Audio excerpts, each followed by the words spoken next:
Now at 6, a family grieving after a man is gunned down in a troubled Charlotte neighborhood.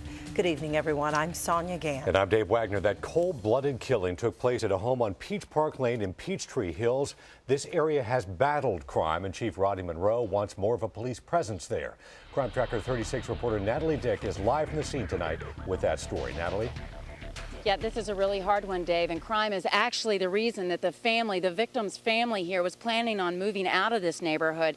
But before they could do so, their worst fears were realized. The father of two was shot and killed in front of his 6-year-old daughter this morning. This was supposed to be a day of new beginnings for Angelo Lee's family, but tonight they're struggling to understand his violent death instead. Totally have no idea. I'm just shocked.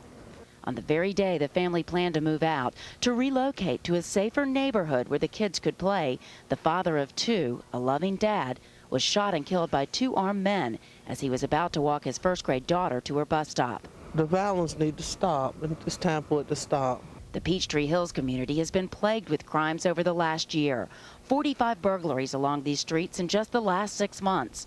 Police say crimes like today's are the very reason more officers are needed on these streets. Chief Rodney Monroe just this week called for 200 more officers to be hired in the city and announced his plans to add 2 more districts to help combat the city's growing crime problems. But for the Lee family, their only hope now is that their loved ones' killers will be caught. I'm hoping, praying to God that, whoever did it, would just turn themselves in. Conscience would kind of get the best of them and turn themselves in.